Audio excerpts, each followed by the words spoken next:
नमस्कार, मी विशाल पाटील। कृषी प्रधान देश ही आपल्या देशाची ओळख।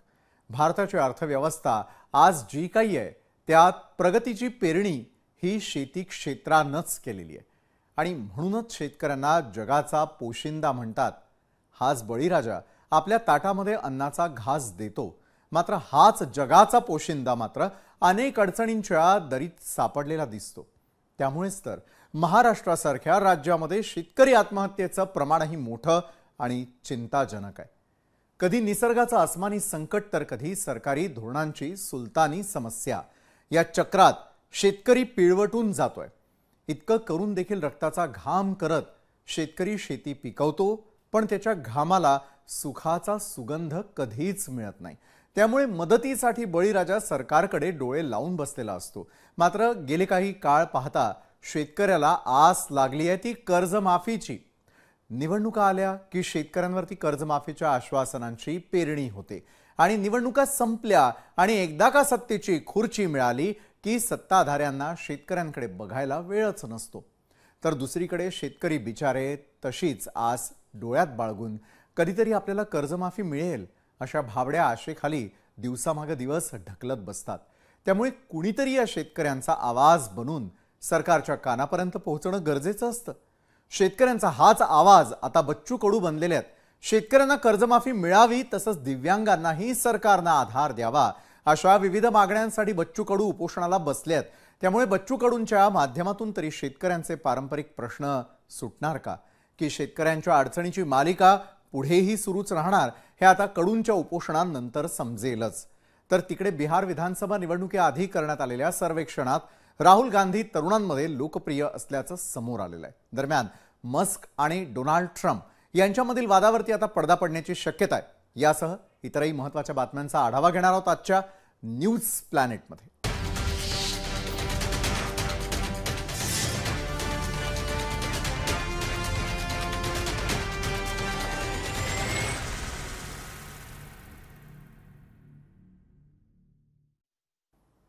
बच्चू कडू यांच्या आंदोलनाचा आजचा चौथा दिवस आहे। शेतकऱ्यांची कर्जमाफी आणि विविध मागण्यांसाठी बच्चू कडू त्यांचं अन्नत्याग आंदोलन ते सुरू करून आज 4 दिवस झालेत आणि अशातच बच्चू कडू यांचे कार्यकर्ते देखील आक्रमक झाल्याचं चित्र आज दिवसभरात महाराष्ट्रात पाहायला मिळालं।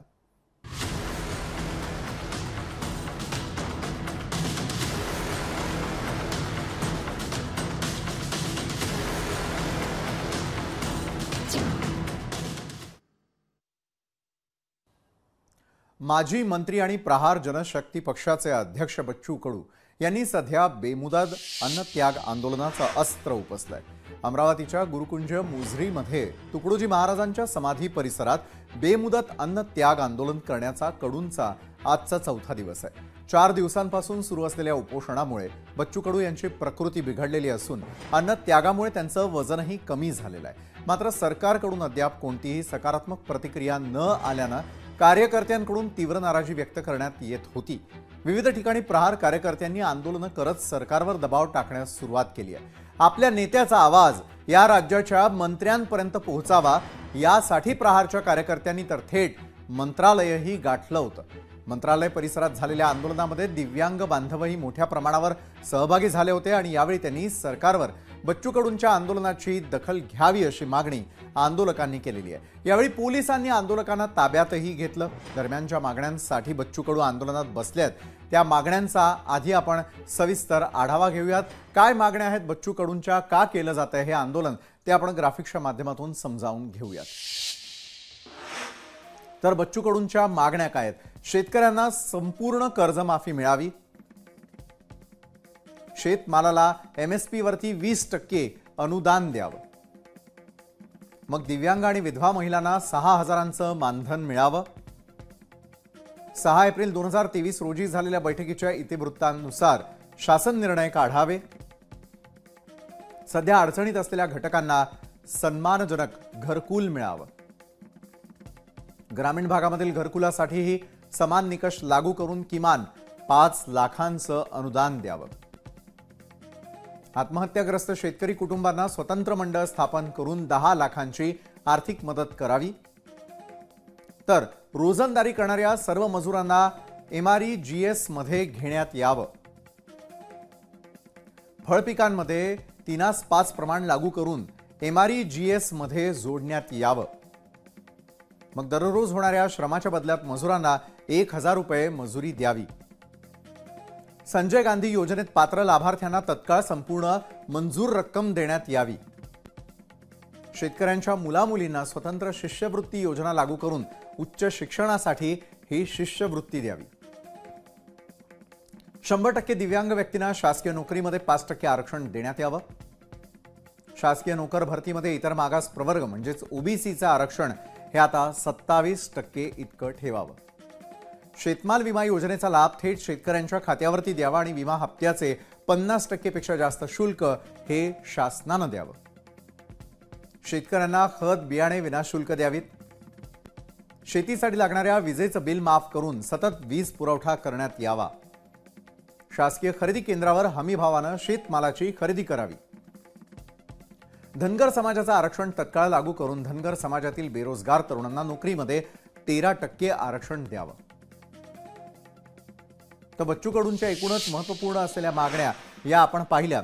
बच्चू कडूंच्या आंदोलनाला राज्यभरामधून पाठिंबा मिळताना दिसतोय. एकीकडे महाविकास आघाडी ही बच्चू कडूंच्या बाजूने उभी आहे, तसंच दिग्गज नेत्यांनी उपोषणस्थळी जाऊन बच्चू कडूंना आपला पाठिंबा दिलाय.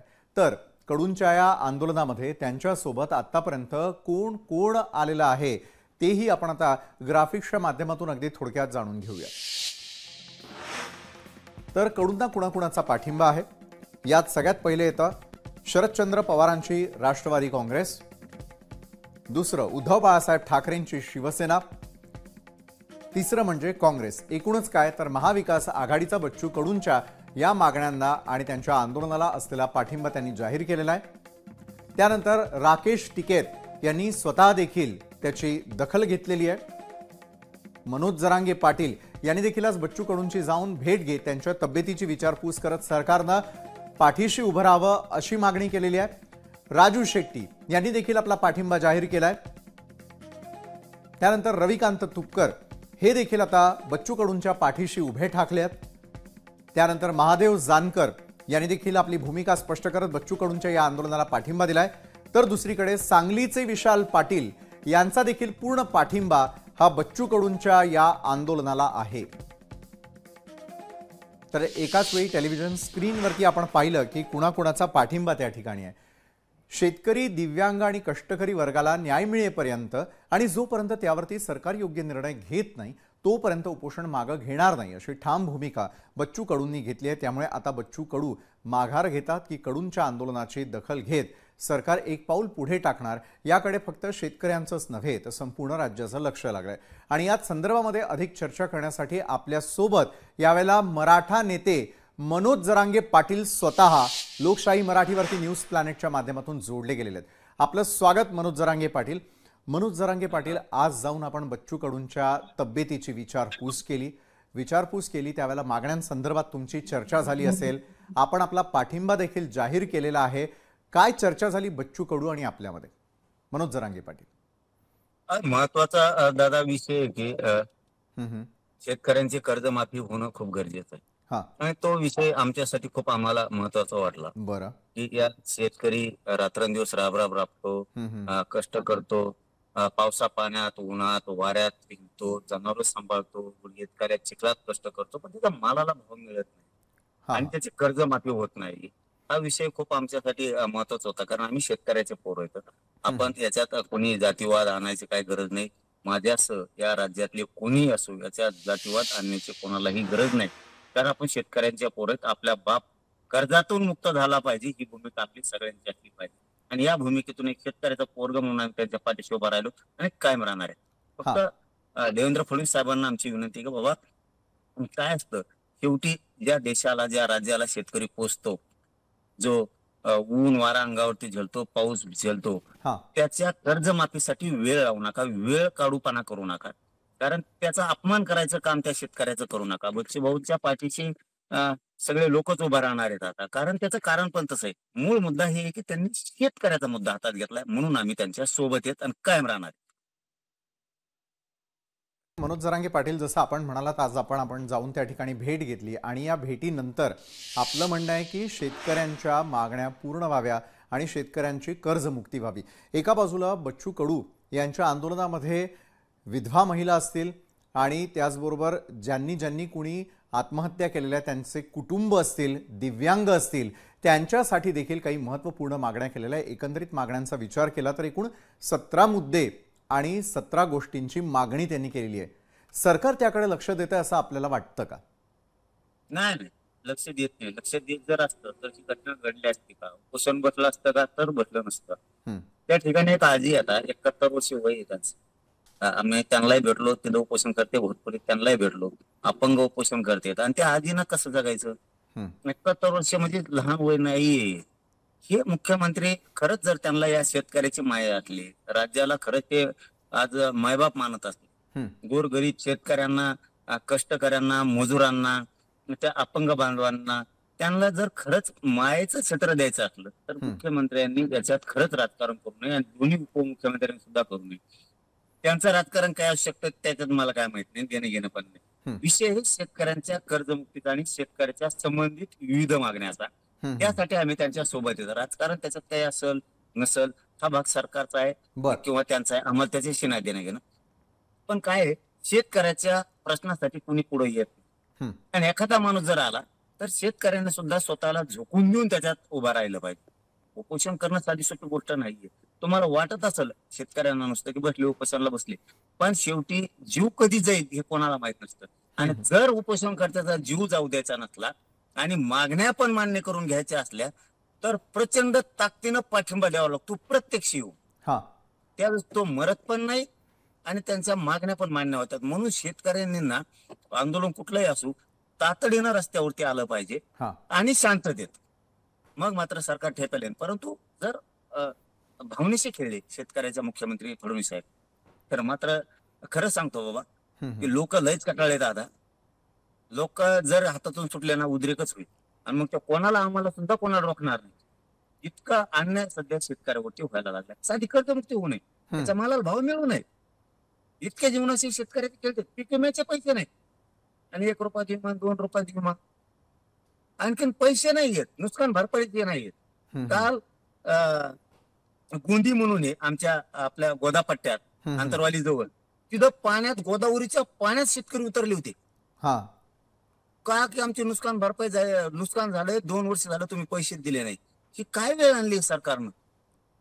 त्यांच्या हातापाया पडून त्यांना बाहेर काढायला लावलं. तिथं तहसीलदार साहेबाला, कलेक्टर साहेबाला बोलून त्यांना आश्वासन देऊन बाहेर काढलं. रात्र झाली होती, 9-10 हां, हां. वाजली होती. हाल आहेत दादा शेतकऱ्याचे. कसं बरोबर आहे. जगायचं? बरं, मनोज जरांगे पाटील, तुम्ही महाराष्ट्रभराचा दौरा केला, विविध घटकांना आपण सातत्यानं भेटतात. मात्र आज आपण जर केवळ शेतकऱ्यांचा विचार केला तर त्यांच्या घरात गेलं तर काय चित्र दिसतं आणि कुठल्या प्रकारच्या शेतकऱ्यांच्या समस्या आहे, मला आपल्या तोंडून ऐकायचं आहे. दादा शेतकऱ्याचे इतके हाल आहेत. पावसात काम करायचं, आईनं करायचं, बापाने करायचं, छोटं लेकरू लिंबाला बांधायचं. लिंब म्हणजे लिंबाचं झाड हां, शेतात, त्याला झोका करायचा 2 फांद्याला. लेकरू तिथं झोपू घालायचं, झोपलं नाही तर नाही झोपलं, हां, त्याला हां. तिथं झोका द्यायचा, शेतात कामाला जायचं. कधी साप चावून माहित नाही, कधी इचू चावून माहित नाही, काय प्राणी येईल हेही माहित नाही. हं, हाल हं. तर इतके, तिला डोक्याला तेल लावायला भेटत नाही माझ्या माया माऊलीला शेतकऱ्याच्या. हं, हं. तिला ना कपडा भेटतो, ना आमच्या शेतकरी बापाला ना चप्पल भेटते पायाला, ना नीट धोतर घालायला भेटतं, ना त्याला पॅन्ट घालायला भेटते, ना त्याला शर्ट घालायला भेटतो. सुख आणि आनंद हे मायबाप शेतकऱ्यांच्या नशिबात कवाच आला नाही. हं, त्यांनी ते बघितलंच नाही. हा, तो राबराब राबताना मात्र एक बघतो, माझ्या वाट्याला जे काबाड कष्ट आलं, राबराब राबलो ते माझ्या लेकराच्या वाट्याला येऊन. हं. हे स्वप्न घेऊन शेतकरी मायबाप जगतो. बरं. इतके हाल आहेत. आम्हाला काय मागतंय बघा, हं, मालाला भाव मिळाला तर आमच्या सुख समाधान येते, ते येत नाही. आमचं सगळं यांचं वाटतं, तेल वाटतं, मीठ वाटतं, यांचं सगळे साखर वाटते, यांचे शेंगदाणे वाटते, यांचं डाळ वाढते, साबणी वाढते, त्यांचं कोलगेट वाढतं, यांचं पत्रे घ्यायचे असले आम्हाला तरी वाटते, त्यांचे फवारणी घ्यायचे असले औषध आम्हाला तरी वाटतंय, बी बियाणे यांचं वाटतं. आम्हाला ज्या गोष्टी लागतात त्यांच्या ह्या सगळ्या वाटतात, पण मात्र आमचं बरोबर. शेतकऱ्यांच्या मालाचा भाव वाढत नाही. कुठंही शेतकरी सुखी नाही. आणि ते बरं. सुखी करायचं असेल तर या मायबापाचे हाक सरकारनं ऐकले पाहिजे. शेतकरी बरोबर आहे. मायबापाचे. शेतकऱ्यांच्या प्रश्नांचा पाढा कुठेही संपताना दिसत नाही. मात्र ज्यावेळेला मराठा आंदोलन आपण करत होता त्यावेळेला बच्चू कडू यांनी शिष्टाई करत अनेक वेळेला आपली मनधरणी करण्याचा प्रयत्न केला. आपल्या व्यासपीठावरती येऊन मैत्रीपूर्ण आपल्याला समजावण्याचा प्रयत्न केला. आज तसाचा प्रयत्न किंवा ती मैत्री महाराष्ट्रानं पुन्हा एकदा पाहिली. या मित्राला काय सल्ला देऊ इच्छिता आणि सरकारला आपण इशारा दिला की रस्त्यावर उतरायची वेळ येऊ देऊ नका. या दोन्ही गोष्टी मला आपल्याकडून जाणून घ्यायचं. त्यांना एकच विनंती केली की तब्येतीची काळजी घ्या, कारण उपोषण मी करू नये. मला माहिती आहे काय होतं, किती आग होती पोटात, किती जाळ होतं. आपण ज्यावेळेस उपाशी तापाशी राहून समाजाला न्याय मिळावा म्हणून काम करतो त्यावेळेस तुम्ही तब्येतीची काळजी घ्या हे एक सांगितलं. त्यांना दुसरं एक असं सांगितलं की जेवढे काय शेतकरी संघटनेचे अध्यक्ष आहेत, आता ही योग्य वेळ आहे. रस्त्यावर उतरून न्याय शेतकऱ्याला मिळून देत. सगळ्या संघटनेच्या अध्यक्षांनी एकत्र यायचं आणि एक तारीख ठरवायची. इतक्या दिवसाच्या आत मागण्याची अंमलबजावणी करा, नसता राज्य आम्ही शांततेत पूर्ण बंद करणार. याही विषयावरती त्यांचे चर्चा. आता वाट बघतोय आम्ही त्यांचे शेतकरी संघटनेचे लोक कधी एकत्र बसतायत. आम्ही सज्ज आहेत पाठिंबा द्यायला शेतकऱ्यासाठी. कारण खरंच सांगतो, शेतकऱ्यांच्या नरड्याचा फास जर तोडायचा असेल तर त्याची कर्जमुक्ती होणं गरजेचं आहे. आणि दुसरी गोष्ट, त्याच्या मालाला भाव मिळणं अत्यंत गरजेचं आहे. या जर फास तोडला सरकारने तर शेतकरी खुश राहतोय. पण जाणून बुजूनच सरकार शेतकऱ्याला भाव मालाला नाही देऊन मारू पाहत आहे का? जाणून बुजून कर्जमुक्ती नाही करून मारू पाहत आहे का? पीक विमा नाही देऊन मुद्दाम आत्महत्या घडून आणताय का शेतकऱ्यांच्या सरकार? त्याचे नुकसान भरपाई देत नाही म्हणजे तुम्ही मारू पाहतायत का? त्याला तुम्हाला वाटतंय का मेलाच पाहिजे शेतकरी? तुम्हाला जर वाटत असं ते कधीतरी आनंदी राहावा, आपल्या शेतकरी बापाच्या आणि आईच्या चेहऱ्यावरती हास्य यावं, तर त्यांच्या मालाला भाव देऊन कर्जमुक्ती करणं अत्यंत गरजेचं आहे. नाही भेटत हो दादा पाटील साहेब, खरं सांगतो नाही भेटत त्यांना त्यांच्या मनासारखा आनंद. नाही जातात त्यांना आनंदानं कोणाच्या लग्नाला साडी घेऊन, त्यांच्याकडे नाही घे 500 रुपयाची साडी घेऊन द्यायचा कोणाला. एखाद्या पाहुण्या रावड्याला जेव घालावी इतकी सुद्धा काही वेळेस शेतकऱ्यांची ऐपत नाहीये. खोटं बोलत नाही. त्याला जर इच्छा असेल, बरोबर, एखादं हॉस्पिटलला ऍडमिट आहे, आपण भेटायला जाऊ, नाही जाणं होत आता त्याचं. त्याच्याजवळ नाहीये काही, बरोबर आहे, मायाळू आहे, पण त्याला जायची इच्छा असून सुद्धा तो नाही जाऊ शकत. याला मूळ कारण आहे फक्त राबायचं आणि मालाला भाव नाही आणि कर्जमुक्ती होत नाही. म्हणून माझ्या मायबाप शेतकऱ्यांच्या चेहऱ्यावर हसू येत नाही. एकदा जर आता आमचं आंदोलन संपलं ना, मराठा आरक्षणाचं, कसेच मालाला भाव देत नाही ना ते पण मी बघणार आहे. आणि पाणी बी कसं देत नाहीत विदर्भाला मराठवाड्याला हेही बघतो यांच्याकडे. एकदा मागालावरून यांना सोडीतच नाही. आपलं पणच मांडलेलं आहे आपण. कारण शेतकऱ्याच्या चेहऱ्यावर खुशी जाणून दाखवी, त्याशिवाय गप नाही बसणार. कारण देशाला पोचतो हा, आयकर भरतो हा शेतकरी, हा टॅक्स भरतो हा शेतकरी. तुम्ही सुखात विमानात फिरतात शेतकऱ्यांमुळे, आणि त्या शेतकऱ्यांच्या मालाला भाव कर्जमुक्ती करणार नसतात ना, तर सरकार म्हणून तुम्ही करंट आहेत आणि अपयशी आहेत. निश्चितच एका बाजूला सरकारला इशारा देत असताना मैत्रीपूर्ण सल्ला तुम्ही बच्चू कडू यांना देखील दिलेला आहे. धन्यवाद. राज्यातल्या शेतकऱ्यांच्या घरातली नेमकी परिस्थिती काय ही मनोज जरांगे पाटील यांनी आज महाराष्ट्रासमोर मांडलेली आहे. धन्यवाद, तुम्ही आमच्याबरोबर जोडला गेलात त्यासाठी. तर स्वतः ज्यांनी आंदोलन पुकारलेलं ते बच्चू कडू तर आपल्यासोबत जोडले जाणारच आहेत. मात्र भाजपचे सहप्रवक्ता अजित चव्हाण आणि डॉक्टर अजित नवले यांच्याबरोबर आपण चर्चेला आता सुरुवात करतोय. अजित चव्हाणजी, एका बाजूला सरकारकडून अनेक प्रकारच्या अपेक्षा ठेवून बच्चू कडू यांनी आंदोलनाला सुरुवात केलेली. एकूण 17 प्रकारच्या मागण्यात सरकारकडून त्यांनी किती अपेक्षा ठेवावी?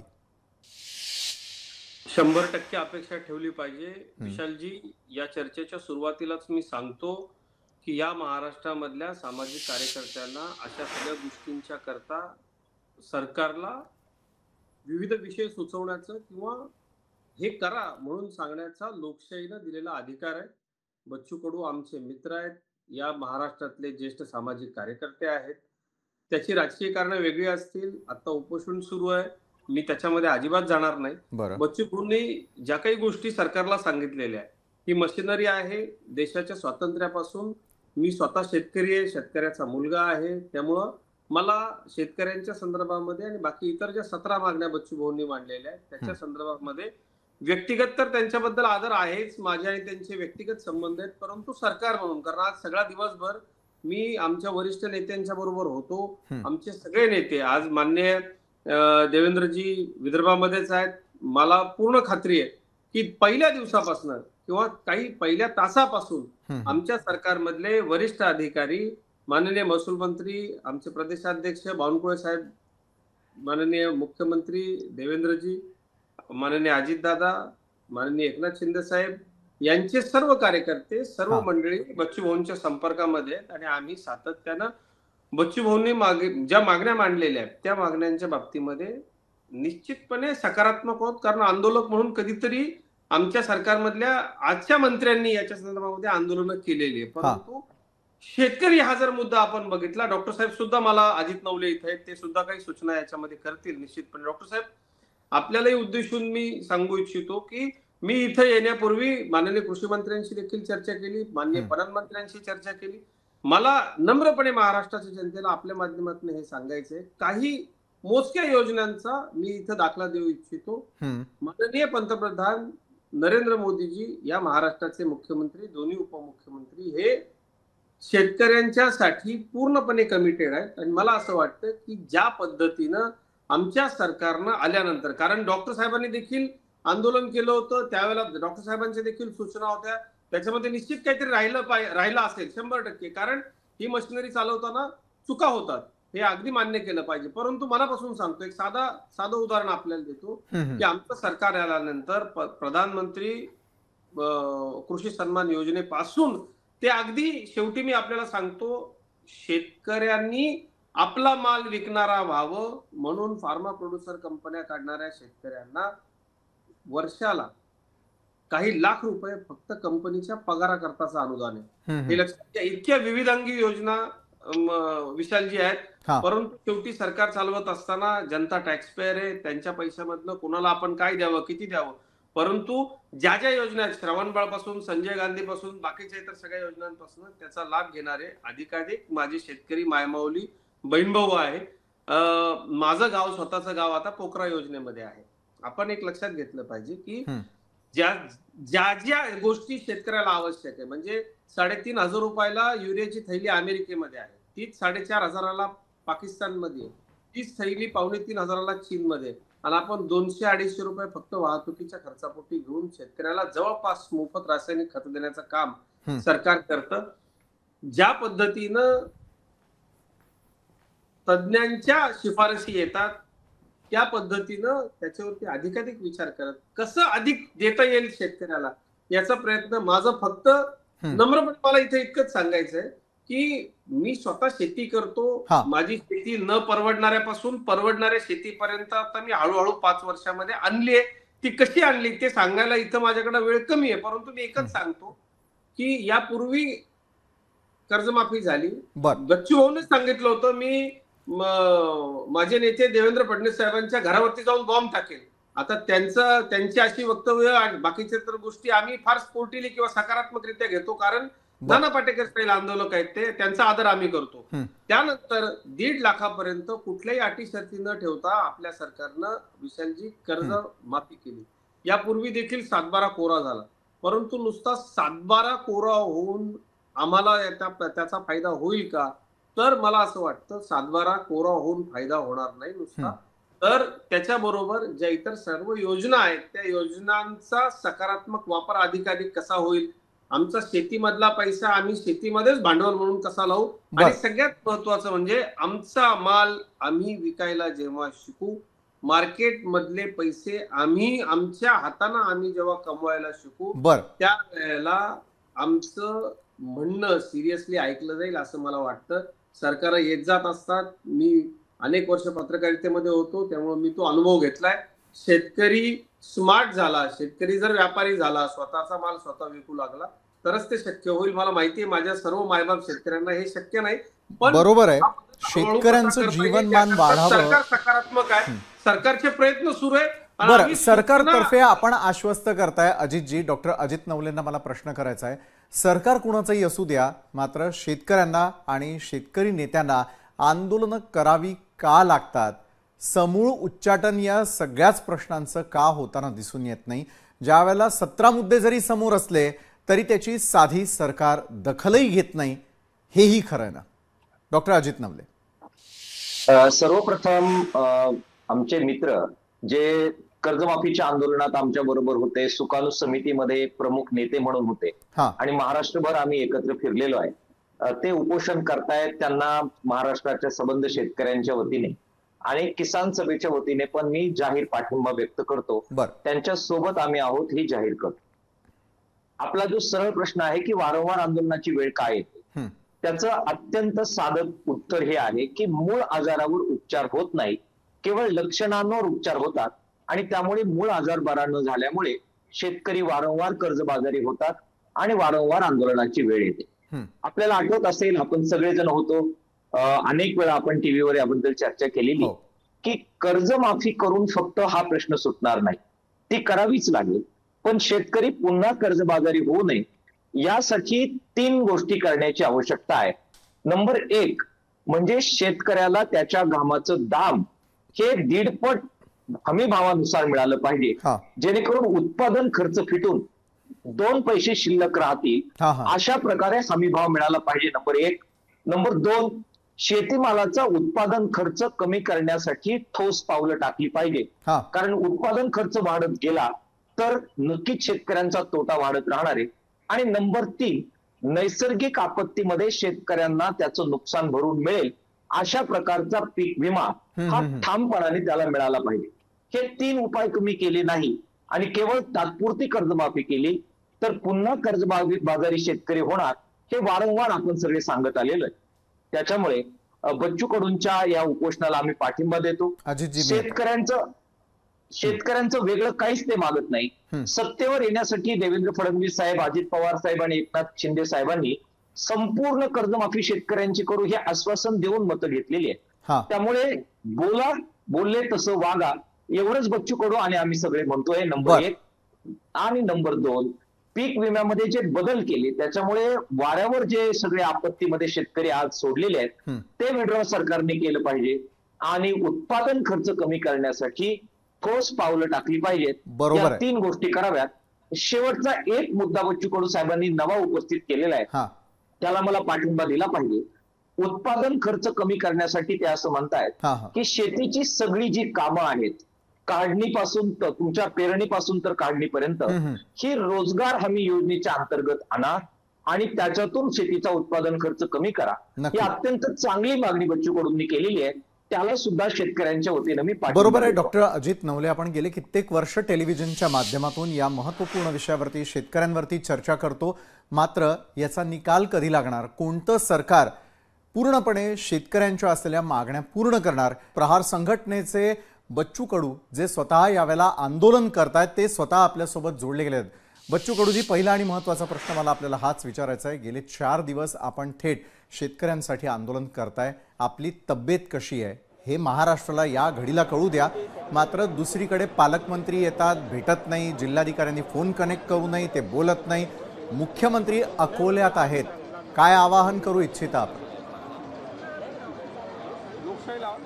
मगरुरी आहे.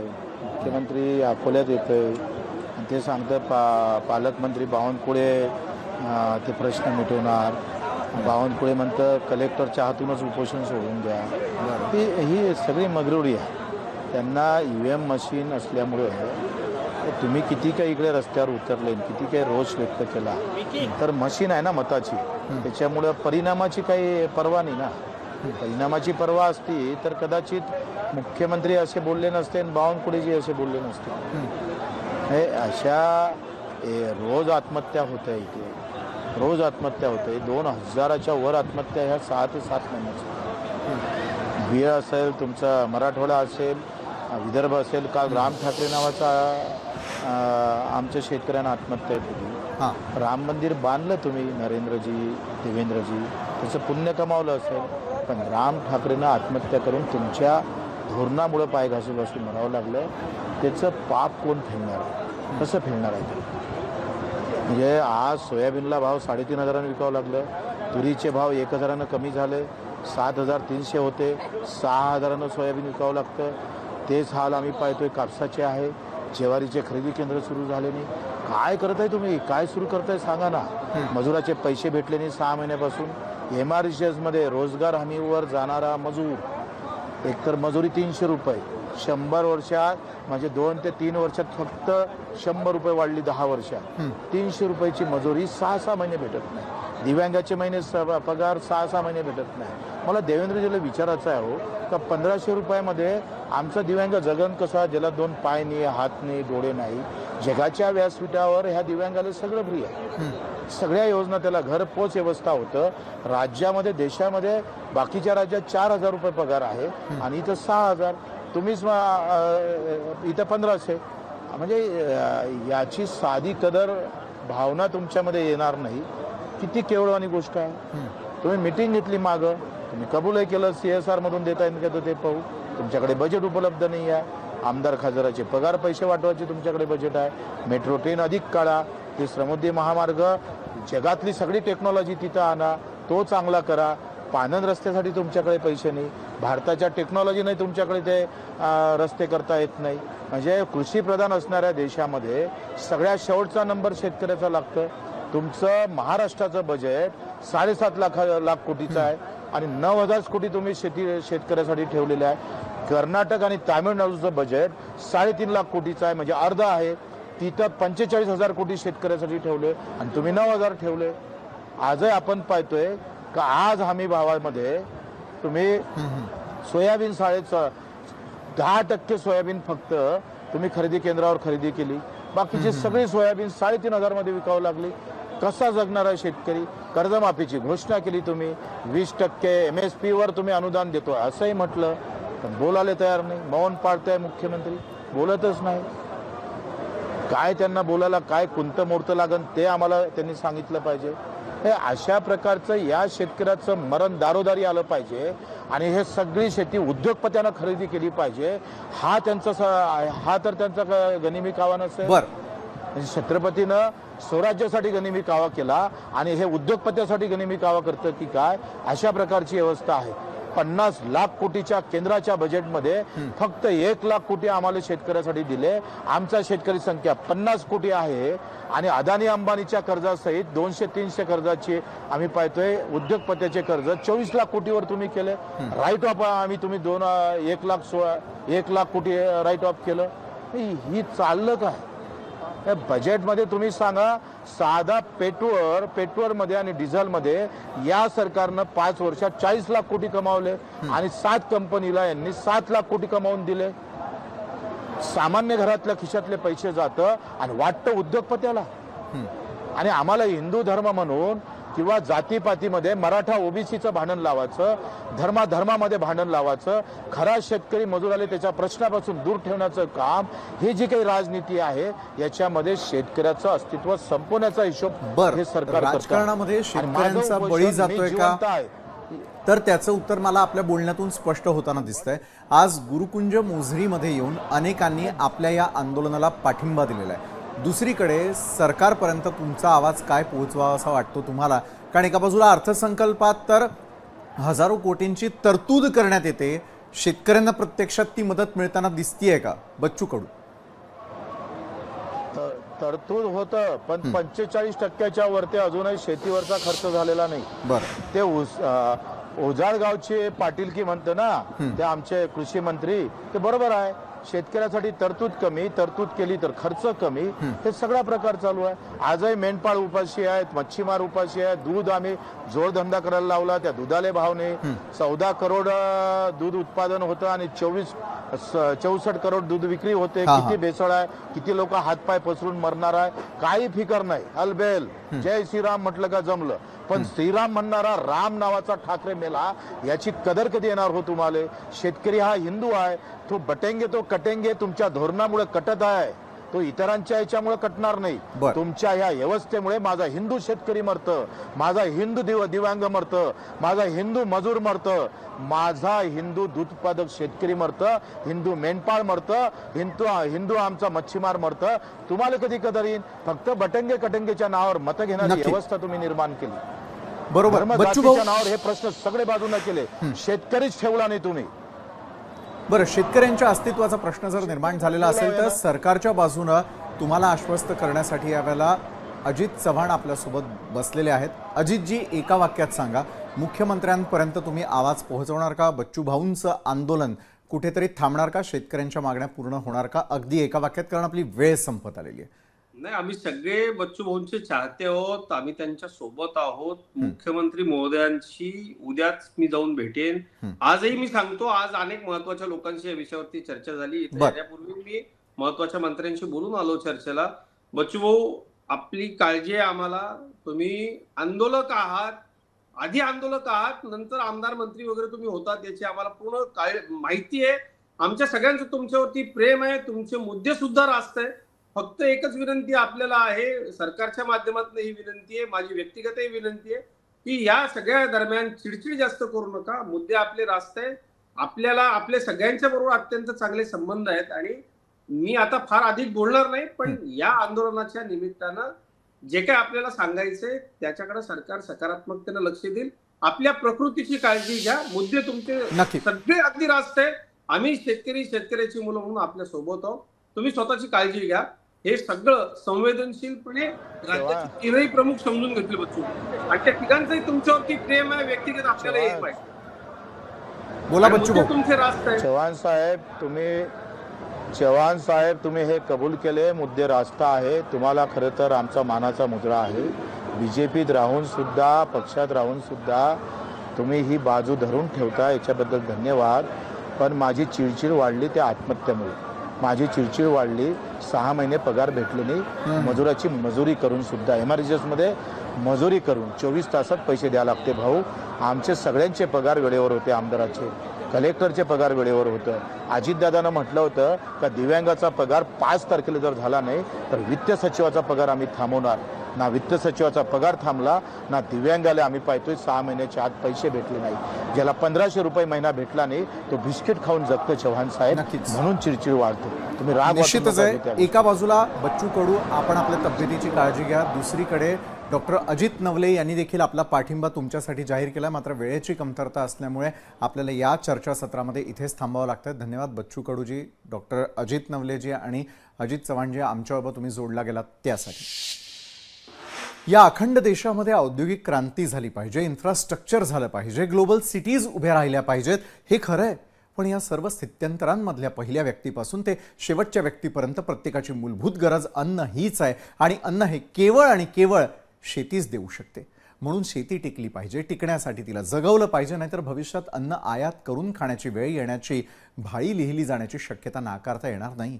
शेती पुढील प्रश्नांमुळे बळी जाणारा हा राजा असाच तडफडत राहणार असेल तर यथा राजा तथा प्रजा होण्यास वेळ लागेल का? लाल बहादूर शास्त्रींनी ज्या मंत्रात देशाच्या सर्वांगीण विकासाचं तंत्र जाणलं, त्या जय जवान जय किसानची आरोळी आपल्या कानापर्यंत कधी पोहोचणार आहे की नाही? शेती पुढील प्रश्नांचं हे चक्रव्यूह भेदून धनधान्य देणाऱ्या या काळ्या आईला पाना फुलांचा हिरवा शालू नेसवलेल्या आपणाला बघायचा आहे की नाही? यासाठी अंतर्मुख व्हा.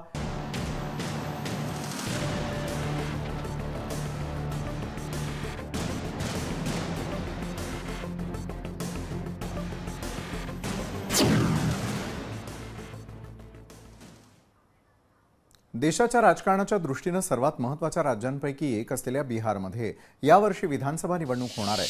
विधानसभा निवडणुकीपूर्वी बिहारमधील राजकीय समीकरणं मोठ्या प्रमाणात बदललेली दिसून येत आहेत. आणि अशातच या निवडणुकीपूर्वी एक महत्त्वपूर्ण जनमत सर्वेक्षण समोर आलं. पोल ट्रॅकरनं केलेल्या एका सर्वेक्षणात तरुण मतदारांमध्ये राहुल गांधी हे सर्वाधिक लोकप्रिय राष्ट्रीय नेते असल्याचं समोर आलंय. या सर्वेक्षणामध्ये 47% तरुणांनी राहुल गांधी यांना पसंती दिली आहे, तर पंतप्रधान नरेंद्र मोदी यांना 39% तरुणांनी पसंती दिली आहे. उर्वरित नेत्यांना 14% तरुणांनी पसंती दर्शवली आहे. राजा रघुवंशी हत्या प्रकरणामध्ये एक मोठा ट्विस्ट समोर आलाय. सोनम रघुवंशी आणि राज कुशवाह यांचा एक फोटो समोर आलाय, ज्यामध्ये सोनम आणि राज खूप आनंदी दिसतात. चौकशी दरम्यान सोनम रघुवंशीनं तिचा पती राजा रघुवंशीच्या हत्येच्या कटात सहभागी असल्याची कबुली दिली आहे. सूत्रांनी दिलेल्या माहितीनुसार शिलाँगमधील पोलिसांनी सोनम समोर घटनेशी संबंधित भक्कम पुरावे सादर केले, तेव्हा तिला रडू कोसळलं आणि तिने गुन्ह्याची कबुली दिली आहे. दरम्यान आज सोनमच्या भावानं राजा रघुवंशी कुटुंबाची भेट घेतली. यावेळी सोनमच्या भावानं सोनमला फाशीची शिक्षा देण्याची मागणी केली. केरळच्या कोची किनाऱ्यापासून काही अंतरावरती लायबेरियाचे जहाज बुडाल्याप्रकरणी केरळ पोलिसांनी कारवाई केली आहे. MSC एल्सा 3 या जहाजाच्या नेव्हिगेशनमध्ये निष्काळजीपणा केल्याबद्दल पोलिसांनी जहाज मालक, मास्टर आणि क्रू यांच्याविरुद्ध गुन्हा दाखल केलाय. 24 मे रोजी सागरी इंधन वाहून नेणारे लायबेरियाचे कंटेनर जहाज कोची किनाऱ्यापासून सुमारे 38 नॉटिकल मैल अंतरावरती समुद्रात बुडाले होते. या जहाजामध्ये असलेल्या इंधनाची समुद्रात गळती झालेली होती. या प्रकरणामध्ये पोलिसांनी BNSच्या विषारी पदार्थांबाबत निष्काळजीपणा, आग किंवा ज्वलनशील पदार्थांबाबत निष्काळजीपणा आणि स्फोटक पदार्थांबाबत निष्काळजीपणा अंतर्गत गुन्हा दाखल करण्यात आलाय. तर या होत्या संपूर्ण दिवसभरातील राज्य आणि राष्ट्रीय स्तरावरील महत्त्वाच्या घडामोडी. तर आजच्या न्यूज प्लॅनेटमध्ये वेळ झाली इथंच थांबण्याची. ताज्या घडामोडींसाठी पाहायला विसरू नका लोकशाही मराठी. लोकशाही मराठी ऐका, पहा, जागरूक रहा.